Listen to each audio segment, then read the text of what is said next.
Okay, so today we're going to dive into this really interesting discovery. It's an archaeological site near Phnom Penh in Cambodia, and it's called Chung Ek. Hmm. And what's really cool about it is it's this large, perfectly circular structure. He sent over some sources about it, and we're going to try and figure out, what makes it so unique and what researchers think it could have been based on the information that you shared. Yeah. So what's really interesting about this is how it was actually discovered, right? It wasn't like your typical, people digging in the ground and finding something. It was actually discovered from the air. Oh, wow. That's really unusual. Yeah, back in the early 90s, there was this company, FinMap, and they were doing aerial photography for the French Institut Géographique National, IGN, Oh. because basically a national geographical research group. And there was this young engineer, Sylvain Dumont, who was looking at the photos, and he spotted this, very distinctive circular shape. Wow, just from looking at a picture? Yeah, pretty amazing, right? And it took a few years before it was more widely known, but then Bruno Bruguière, he published something in 1997, and that kind of put it on the map for, the archaeology world. So they see this circle, this shape in the picture. They must have so many questions, right? Like, what is this? What were the initial reactions, and when did the more formal research actually begin? Yeah, you can imagine, right? Like seeing this perfect circle, and you have no idea what it is. So as your sources detail, there was growing concern about all the urban development happening in that area. They wanted to document and research it properly before it was lost. And there was this woman, Mrs. Tan Thinney. She was the Secretary General of the Cambodian UNESCO Commission. She really pushed for it. She initiated a research program in August of 2011 to study the site.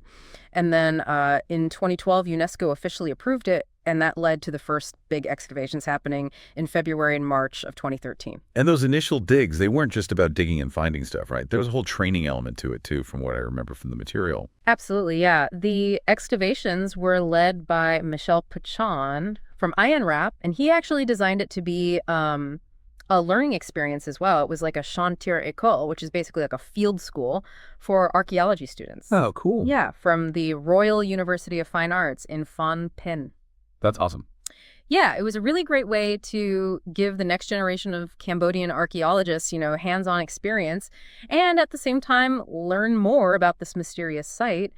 And the funding for it came from a bunch of places, including some Cambodian government officials. So there was a lot of national interest in this thing. Yeah, you can imagine. So we've got this circular thing, right? It's clearly defined from above. Mm-hmm. What's it actually look like when you're standing there on the ground? Okay, so when you're actually there, the most obvious thing you see are these remains of a moat. And this moat would have originally been about 10 meters wide. It forms this incredibly precise circle. It's almost perfect. It's roughly 760 meters in diameter. And inside this circle is a pretty flat area with, clay-rich soil. Today, most of that space is being used for rice paddies and some rectangular basins that were probably made later. Oh. But what's really kind of cool is that this whole circular area, it actually sits a bit higher than the land around it. It's almost like a natural balcony overlooking the landscape. A balcony with a view. I remember the sources mentioned it overlooks something specific. Yeah. To the north, east, and southeast, it looks out over this huge marsh. They call it the Chung Ek. What a name. It's an interesting name, actually. Juev can mean foot or even like expert, and then ik means first. So it's like the marsh of the, first expert or someone really important. Right. So geographically, this whole site where it is, that must be important too, right? Yeah. Oh, absolutely. It's about 10 kilometers south of Phnom Penh, very close to what they call the Quatre Bras. It's basically where the upper Mekong, the Tonle Tom, the Tonle Sap, the Tonle Basak, and the lower Mekong rivers all meet. Wow, that's a lot of rivers. I know, right? It's like a major intersection of waterways. It's always been a crucial hub for trade and communication. And, it's also where that cool reversal of waters happens every year. I've heard of that. Yeah, it's driven by the Mekong's flood cycle. And there's even a theory that, centuries ago when the Chung Ek structure was being used, the Tonle Basak River might have branched off the Mekong even closer to that spot. So it adds another layer of intrigue to the whole thing. Wow, yeah. Okay, so, I read in the sources that locals sometimes call this site a round city. Is that right? And how does that compare to other, similar sites in the region? Yeah. So local people sometimes do call it Phum Mol, which literally means round city. And looking at it makes sense, right? But there are some important things to keep in mind. There are other round villages in Southeast Asia, particularly in Cambodia and Thailand, but they're usually much smaller, like less than 200 meters across. Okay. And a lot of them aren't as geometrically precise as Chung Ek. The ones that are similar in size, they don't have that perfect circular shape. So this one really stands out because of its size and its perfect circle. What about its age? How old is it, and what kind of stuff have they found inside the structure itself? So that's where things get really interesting. Most of those other round cities, they have clear signs of people living there, like houses and stuff. And a lot of them are super old, predating the Christian era. But Chung Ek, this one, it's different. It was intentionally built in this geometric shape, and they haven't found almost anything inside the circle itself. Pretty much nothing. And based on what they've been able to date, it seems to have been built around the 7th and 8th centuries AD. So it's pretty unique compared to those other round settlements in the area. So they found almost no artifacts. That's pretty strange for such a big structure. Yeah, it is. Think about this. Your sources mention that there was a lot of ancient pottery production going on south of Phnom Penh, a ton of kilns. Right. They're dated from the 7th to the 14th centuries, and this area of kilns stretches all the way to Chung Ek. So you'd think, there'd be some pottery shards or something inside the circle, right? Yeah, I would think so. But when they excavated the moat in 2013 and 2015, they found absolutely nothing. No ceramics, no tools, nothing that you'd usually find at an ancient site. Wow. Not in the moat, not in the test pits they dug inside the circle. It's like it was deliberately kept empty. That's really bizarre. It is. And they even did LiDAR imaging of the site, which can sometimes show buried structures. And they didn't find any signs of roads or buildings inside the circle. Wow, so it was built this way on purpose. Let's talk more about that moat. The sources mention some specific details about how big it was and what shape it was. Right. So the excavations in 2015, they really focused on the moat.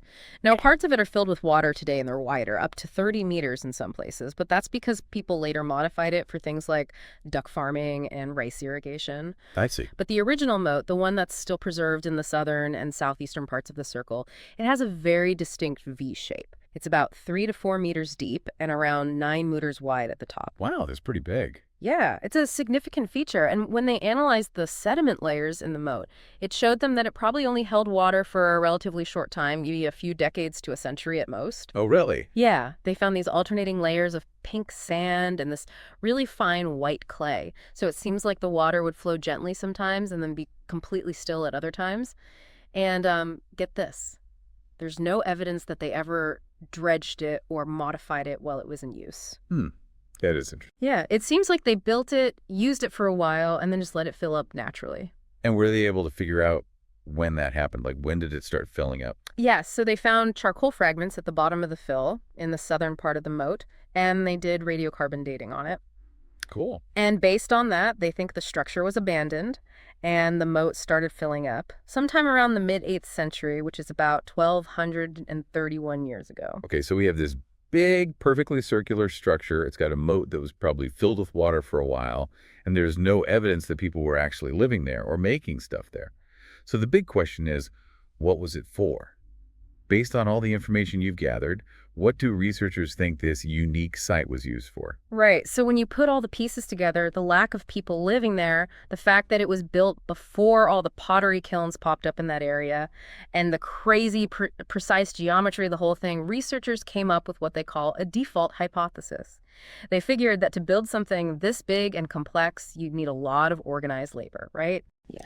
So it must have been ordered by someone important, like a ruler or a religious leader. Right. And the usual reasons why people build big structures like defense or farming, they don't really explain a perfectly circular moat that's almost 800 meters across, dating back to the 7th or 8th century. So they started thinking outside the box. Could it have been for some kind of ritual? Or, and this is where it gets really interesting, could it have been for astronomy? Astronomy. Yeah. That's a fascinating idea. Yeah, right. So the theory is that the moat, when it was filled with water, could have been used as a giant level. It would create a perfectly horizontal reference plane for some kind of platform in the middle, and they could have used that platform for observing the stars and making measurements. That's a cool image, like a giant still reflecting pool for the sky. Exactly. And to really explore this idea, they brought in an actual astronomer to check out the site. In 2017, François Vernotte visited Chung Ek specifically to see if this astronomy hypothesis made sense. And he concluded that it was definitely technically possible. He said they could have used this structure for what are called azimuthal observations. That means measuring the angles of stars and planets as they appear along the horizon. I see. And those kinds of measurements were super important for the Khmer civilization back then. They could use them to predict eclipses, figure out the positions of the planets, calculate important dates, track the seasons, all sorts of stuff. Right, so that makes sense. Do you think the fact that the structure is so big that it helped with these astronomical observations? Absolutely. Vernotte thought that the huge diameter, almost 800 meters, would have made their measurements way more precise. Because even a tiny error in measuring an angle along such a long distance would result in a bigger difference in position, making it easier to pinpoint stuff in the sky. Oh, I see. Yeah, it's like having a bigger ruler, essentially. Makes sense. And where the site is located, that was no accident either, right? No, not at all. Vernotte pointed out how perfect the location was for an astronomical observatory.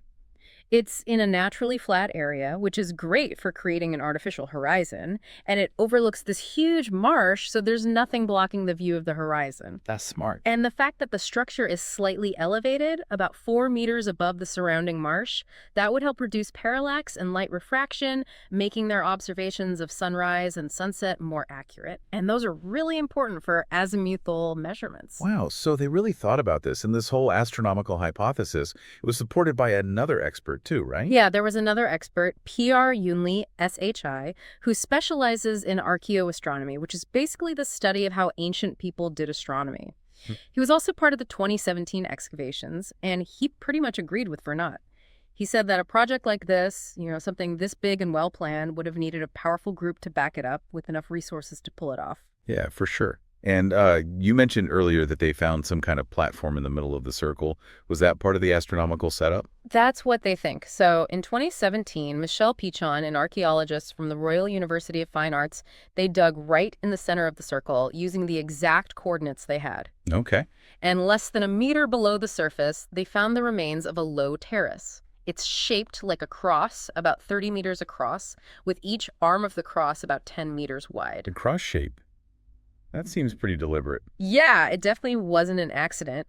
The terrace is made of this hard grayish clay, about 70 centimeters thick, and it seems like they dug out the natural soil, which was reddish and sandy, and then replaced it with this compacted clay to create a really stable platform. Why do you think they did that? It probably had to do with the measurements they were making. If the ground was shifting or moving around, it could mess up their observations. So having a solid, unmoving platform would have been really important for getting accurate readings. Right, that makes sense. So they found this platform. Were they able to figure out how old it is? Yeah, that's the really cool part. They found charcoal fragments both above and below the clay of the terrace. And based on radiocarbon dating, they were able to pinpoint the construction of the platform to the mid-7th century, specifically between 1292 and 1280 years ago. Wow, and that lines up pretty well with when the moat started filling up, right? Exactly. Remember, the moat was abandoned around the mid-8th century, about 100 years later. So it really seems like the moat and the platform were built around the same time and used together as part of one system. That makes a lot of sense. So the moat was probably used as a level, and the platform in the middle was for the actual astronomical observations. That's the working theory, yeah. And it's all pretty amazing when you think about it. I mean, the precision and planning that went into this whole structure, it shows a level of scientific knowledge and engineering skill that's really impressive. Yeah, for sure. We don't always think about ancient civilizations as being so advanced, but this is clear evidence that they were. Oh, absolutely. And, while our understanding of the political situation in Cambodia during the late 7th and early 8th centuries is still a bit fuzzy, we do know that there were a lot of temples and sanctuaries being built around this time with inscriptions and stuff. And this was also a period when Indian astronomical knowledge was spreading throughout Southeast Asia. So there's a lot of historical context to consider. Yeah, the sources you sent even mentioned a really specific example of this Indian influence, right? Right. There's this inscription, K127, from 683 AD, and it uses a symbol for 0 in the date. Oh, wow. Yeah, it's super important because it's the earliest known use of 0 anywhere in the world. And the concept of zero, it's an Indian invention. And the guy who's credited with it, Brahmagupta, he also developed the positional number system we use today. Wow, I had no idea. Yeah, it's pretty mind-blowing. And this inscription, it clearly shows that there was a lot of intellectual exchange going on between India and Cambodia in the 7th century. Right, so they were sharing knowledge and ideas across vast distances. Exactly. And it wasn't just ideas. Historical records show that high-ranking people from India were actually living in Cambodia during this time, even holding important positions. Wow, so it was real cultural exchange. Yeah, for sure. And this all ties back to Khmer astronomy, too. The methods they used during what they call the Middle Period were directly based on a later version of the Surya Siddhanta, which is a key text in Indian astronomy. And it's likely that they were using similar methods even earlier, because the earliest Khmer inscriptions, they all use Sanskrit terms from Indian astronomy. Interesting. So they were adopting and adapting these Indian astronomical practices. Exactly. And here's the thing. The Indian astronomical tables, or ephemerides, they were calculated for places in India like Patna or Ujjain, which are much farther west. Right. So if Cambodian astronomers were using those tables, they would need a way to adjust them to account for the difference in longitude. That makes sense. And Chung Ek, with its precise measurements and its strategic location, could have been the tool they used to do just that. They could have used it to refine those Indian calculations and make them work for their location. It's like a giant astronomical calculator, essentially. Yeah, you could think of it that way. It's pretty amazing. It is. So if this Indian influence was so strong, have they found any similar astronomical structures in India itself? You know, that's a great question, and it's something that researchers have wondered about, but so far, no. They haven't found any platforms in India that are exactly like Chung Ek. Huh. That's surprising. It is. But remember, archaeology is an ongoing process. We're always finding new stuff. So it's possible that they'll uncover something similar in the future, either in India or in other parts of the world that were influenced by Indian culture. Right. There's still so much we don't know about the past. Exactly. It's a constant journey of discovery. Okay, so just to sum up, it sounds like all the evidence is pointing towards this idea that Chung Ek was some kind of astronomical observatory. Yeah, that's the conclusion that most of the researchers have come to. You've got the perfect circle, confirmed by litter, the moat that could have been used as a level, the location with its clear view of the horizon, the platform in the middle, and the timing of it all, coinciding with the spread of Indian astronomy into Cambodia. Wow, it's really a remarkable discovery. You know, for our listeners out there, we just explored this incredible site in Cambodia. It's called Chung Ek. And it's this huge circular structure that researchers think was probably built in the 7th century as an astronomical observatory. It's a really cool example of how ancient people used their knowledge of engineering and astronomy to understand the world around them. And what's really unique is the way it was built, you know, with the moat acting as a level. And the fact that they found almost no artifacts there, it suggests that it was a special place set apart for observing the stars and the cosmos. Yeah, it really makes you think, you know, what was it like to be a person back then, looking up at the night sky and trying to make sense of it all? What motivated them to build this massive structure? What were they hoping to learn from the stars? Those are great questions. And honestly, we've only just scratched the surface here. There's so much more to learn about this site and the people who built it. Definitely. I encourage everyone to keep exploring, you know, read more about the history of the Khmer kingdoms, learn about Indian astronomy, see what new discoveries they make at Chung Ek. There's a whole world of fascinating stuff out there waiting to be uncovered. That's what's so cool about archaeology. You never know what you're going to find. Exactly. Well, this has been a truly fascinating deep dive. Thanks for sharing those sources with me. It was my pleasure. I can't wait to see what other mysteries we uncover together. Till next time, see you. See you then.